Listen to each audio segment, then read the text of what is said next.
Hola, ¿qué tal chicos? Nosotros somos el equipo 3 y estamos conformados por Miramar Herrera, Rosana Yeli, Pérez Cano, José Isaac, Celaya Vargas, Carlos Arturo y Vega Álvarez Sheila.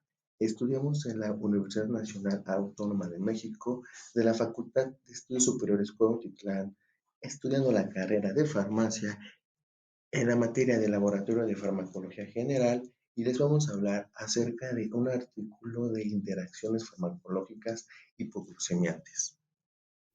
Interacción farmacológica entre voriconazol y agentes hipoglucemiantes orales en ratas diabéticas. Comenzaremos diciendo que la interacción fármaco-fármaco es el cambio cualitativo o cuantitativo en el efecto de un fármaco por la administración simultánea de dos o más fármacos. Para tratar las enfermedades coexistentes en sujetos diabéticos, la polifarmacia, que es la utilización de 5 o más fármacos en forma simultánea, ya sean indicados por un médico o automedicados, se ha vuelto obligatoria y ciertas clases de medicamentos como los antimicóticos y los antimicrobianos se recetan con frecuencia para controlar o tratar las complicaciones secundarias u otras enfermedades. Dado que los diabéticos están inmunocomprometidos, son fácilmente susceptibles a una serie de infecciones fúngicas y oportunistas.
No siempre es cierto que las repercusiones debidas a la administración conjunta de fármacos sean dañinas o fatales.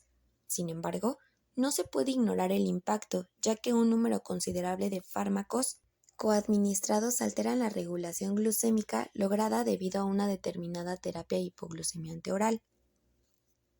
Los hipoglucemiantes orales son un conjunto heterogéneo de drogas que se caracterizan por producir una disminución de los niveles de glucemia luego de su administración por vía oral, cumpliendo con este propósito a través de mecanismos pancreáticos y o extrapancreáticos. Por lo tanto, para salvaguardar la delicada salud de los pacientes diabéticos, es importante contar con información precisa sobre la regulación glucémica lograda por los hipoglucemiantes orales comúnmente prescritos, como la glibenclamida y la pioglitazona, cuando se administra con voriconazol, que este es un fármaco antifúngico. El artículo a exponer es una investigación que se diseñó para evaluar el efecto del voriconazol sobre la regulación glucémica lograda por glibenclamida y pioglitazona en ratas normales y diabéticas inducidas por aloxano.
El objetivo fue estudiar la interacción fármaco-fármaco entre voriconazol y agentes hipoglucemiantes orales en ratas normales y diabéticas, inducidas por aloxano. El estudio se diseñó en dos fases. En la primera fase se estudió la influencia de glibenclamida 0.45 miligramos sobre kilogramo y pioglitazona 2.7 miligramos sobre kilogramo, una vez al día, sobre los niveles de glucosa en sangre en ratas normoglucémicas. Luego se estudió la influencia de voriconazol 18 miligramos sobre kilogramo, 2 veces al día, diariamente, pretratamiento sobre la actividad hipoglucemiante estudiada. Simultáneamente, la influencia del tratamiento con voriconazol durante 7 días consecutivos sobre los niveles de glucosa en sangre también se estudió en ratas normoglucémicas. En la segunda fase del estudio se utilizaron ratas diabéticas inducidas por aloxano para averiguar la influencia del pretratamiento con voriconazol en el efecto hipoglucemiante inducido por glibenclamida y pioglitazona en condiciones fisiopatológicas. Se recogieron muestras de sangre del plexo retroorbital a intervalos regulares de 0, 0.5, 1, 2, 4, 8, 12, 18 y 24 horas después del tratamiento farmacológico. En todas las muestras de sangre se analizó la glucosa plasmática mediante el método de glucosa oxidasa peroxidasa.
Dentro de los materiales se utilizaron los medicamentos tales como el voriconazol, la glibenclamida, la pioglitazona y el aloxano. Asimismo, como reactivo biológico, se utilizaron ratas albinas wistar-sanas de ambos sexos con un peso de 200 a 250 gramos. Los animales se alojaron en jaulas de polipropileno y se les permitió aclimatarse durante 7 días. Estos animales se mantuvieron en condiciones de cría estándar de 12 horas luz ciclo de cría, a una temperatura de 24 más menos 2 grados centígrados y una humedad relativa del 30 al 70% con libre acceso de agua y una dieta estándar de gránulos para ratas de laboratorio. La aprobación previa para la experimentación con animales se obtuvo del Comité Institucional de Ética Animal. Para la inducción de diabetes, se usó una solución recién preparada de monohidrato de aloxano disuelto en solución salina normal. Se indujo la diabetes a ratas en ayunas de 18 horas en 2 dosis, La primera fue de 100 miligramos por kilogramo y la segunda de 50 miligramos por kilogramo durante 2 días consecutivos. La hiperglucemia se confirmó por el nivel elevado de glucosa en plasma determinado a las 48 horas después de la inyección.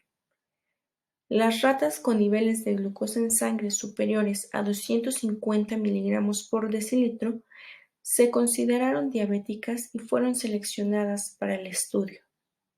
Para el estudio en ratas normoglucémicas, se asignaron a las ratas Wistar de ambos sexos con un peso de 200 a 250 gramos en 3 grupos de 6. Los animales se mantuvieron en ayunas desde el inicio hasta el final de la experimentación. Todos los animales del grupo 1 recibieron suspensión recién preparada de voriconazol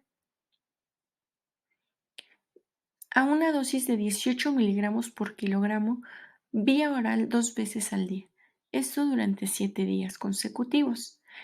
Para los animales del grupo 2 y grupo 3 recibieron suspensiones de glibenclamida a una dosis de 0.45 miligramos por kilogramo vía oral y pioglitazona a una dosis de 2.7 miligramos por kilogramo vía oral una vez al día durante 7 días, para evaluar el efecto per se.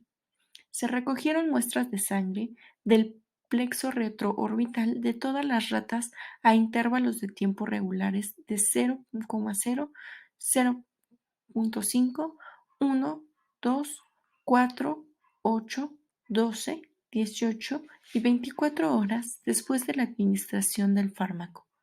Todas las muestras de sangre se analizaron para determinar la glucosa plasmática mediante el método de glucosa oxidasa-peroxidasa. Los niveles de glucosa en sangre se expresaron como miligramos por 100 mililitros de sangre.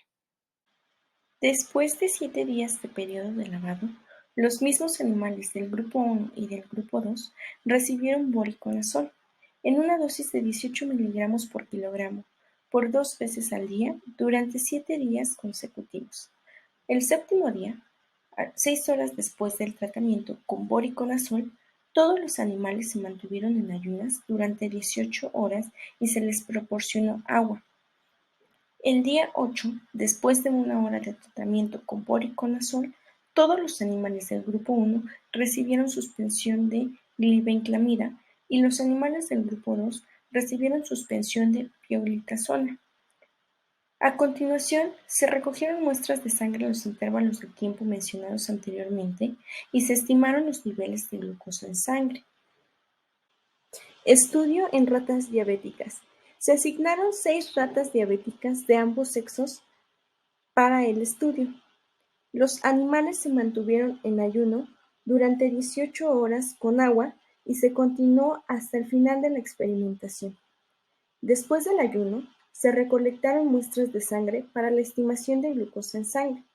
En la primera parte de este estudio, los animales del grupo 1 recibieron suspensión de glibenclamida en una dosis de 0.45 miligramos por kilogramo y los animales del grupo 2 recibieron pioglitazona en una dosis de 2.7 miligramos por kilogramo por vía oral. Se recogieron muestras de sangre del plexo retroorbital de ratas diabéticas a intervalos de tiempo regulares de 0.0, 0.5, 1.0, 2.0, 4.0, 8.0, 12.0, 18.0 y 24.0 horas después de la administración del fármaco. Todas las muestras de sangre se analizaron para determinar la glucosa plasmática mediante el método de glucosa oxidasa-peroxidasa. En la siguiente parte de este estudio, después de 7 días del periodo de lavado, los mismos animales del grupo 1 y del grupo 2 recibieron voriconazol a una dosis de 18 miligramos por kilogramo vía oral 2 veces al día, durante una semana. El día 7, a las 6 horas después de la administración de voriconazol, todas las ratas se mantuvieron en ayunas durante 18 horas con agua. El día 8, 1 hora después de la administración de voriconazol, todos los animales del grupo 1 recibieron glibenclamida y los animales del grupo 2 recibieron pioglitazona. Posteriormente se recogieron muestras de sangre en los intervalos de tiempo mencionados anteriormente y se estimaron los niveles de glucosa en sangre. Resultados.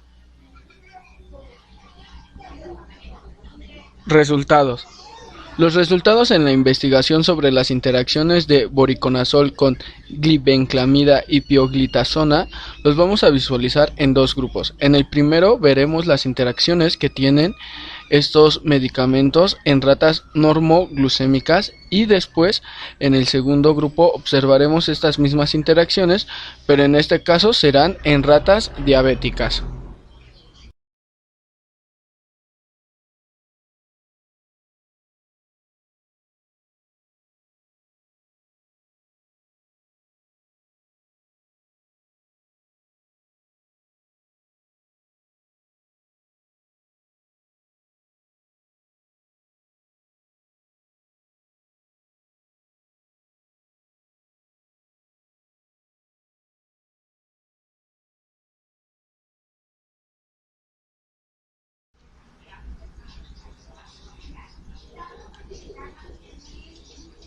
Voriconazol.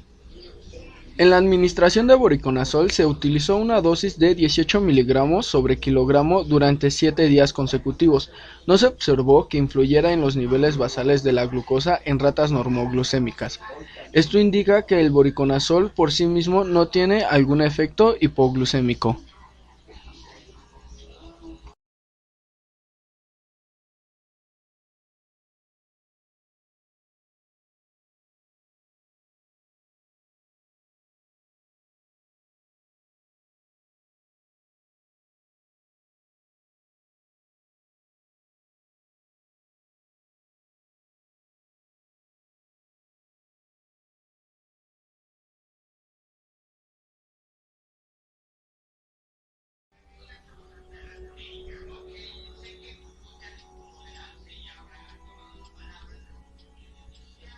Ratas normoglucémicas.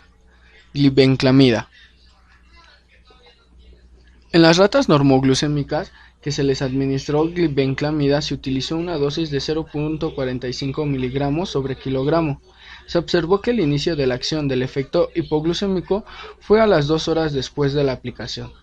Posteriormente, a las 4 horas después de la aplicación de la glibenclamida se observó el efecto máximo hipoglucémico y la duración de dicho efecto fue de 12 horas. Por otro lado, en la interacción que tuvo la glibenclamida con el voriconazol, se inició un pretratamiento con voriconazol en las dosis de 18 miligramos sobre kilogramo durante 7 días. Al octavo día se administró glibenclamida en dosis de 0.45 miligramos sobre kilogramo. El inicio del efecto hipoglucémico fue a las 2 horas después de la aplicación. El efecto hipoglucémico máximo aumentó de un 28.85 más menos 4.3% a las 4 horas a un 58.91 más menos 4.3% a las 8 horas, mientras que la duración aumentó de 12 horas a 18 horas. Esto lo podemos observar en las gráficas que están a continuación. En la gráfica negra se estará observando la glibenclamida más el voriconazol, mientras que en la barra blanca se observa únicamente el efecto hipoglucémico de la glibenclamida por sí sola.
Ratas normoglucémicas, pioglitazona.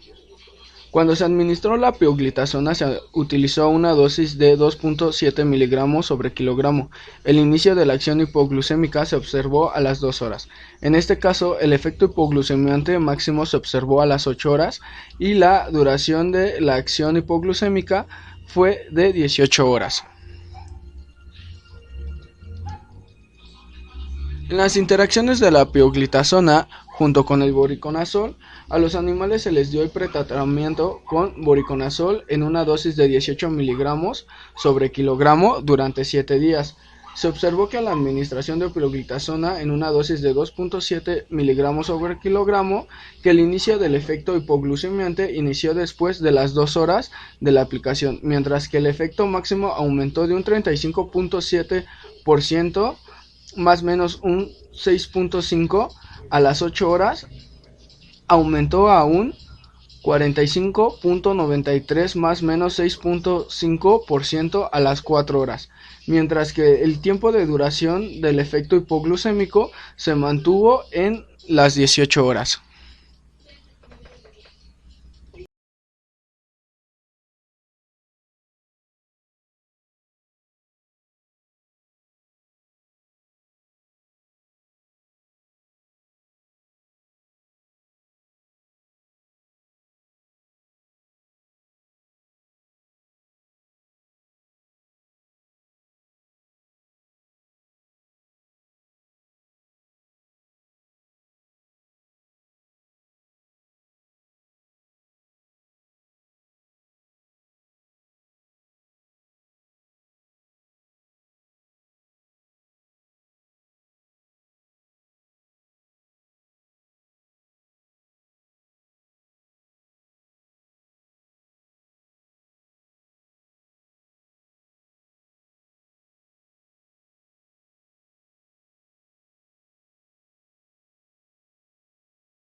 Ratas diabéticas, glibenclamida.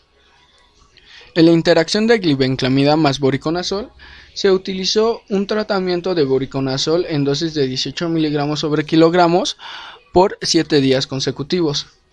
Después de esto se administró la dosis de 0.45 miligramos sobre kilogramo de glibenclamida.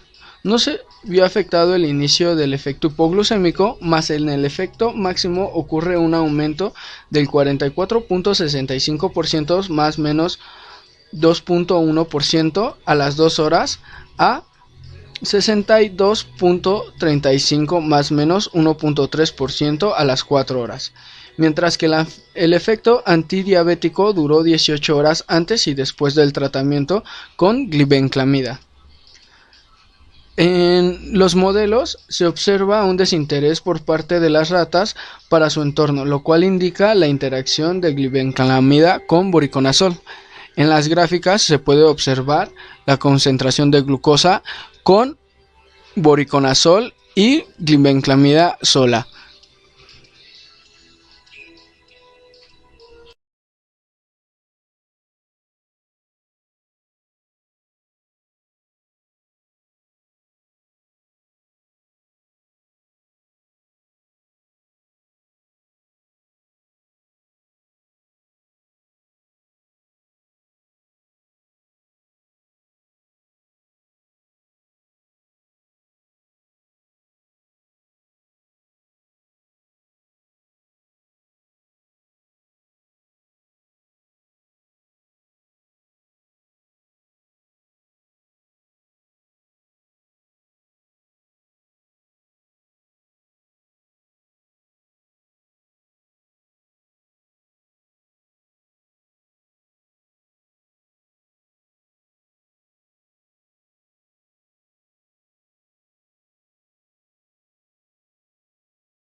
Resultados de ratas diabéticas, pioglitazona. En las interacciones de pioglitazona más voriconazol, el voriconazol afectó el inicio del efecto de la pioglitazona, disminuyendo su tiempo de inicio de 2 horas a 1. El efecto hipoglucemante aumentó de un 28.89 más menos 3.7% a las 2 horas después de la administración a un 50.41 más menos 2.6% a las 4 horas. En este caso, el efecto hipoglucemante se prolongó hasta las 18 horas. No se observó alguna alteración en el comportamiento de las ratas. De la misma manera podemos observar estos resultados ya graficados en la gráfica de al lado. Podemos observar que las interacciones de pioglitazona más voriconazol están aumentadas en comparación únicamente de la pioglitazona en ratas diabéticas.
El modelo de rata normoglucémica sirvió para identificar rápidamente la interacción y el modelo de rata diabética sirvió para validar la misma respuesta en la condición fisiopatológica en la que se utilizan los fármacos de nuestro estudio glibenclamida y pioglitazona, cuando se coadministran dos o más fármacos con fármacos antidiabéticos orales. Los casos de hipoglucemia se deben a la aparición de interacciones farmacocinéticas o farmacodinámicas. Es evidente la interacción fármaco-fármaco entre los hipoglucemiantes orales y los antifúngicos. Esto sugiere que la administración conjunta de estos medicamentos debe realizarse con frecuencia, ya que puede provocar una hipoglucemia grave. Esto es particularmente significativo con pioglitazona y voriconazol.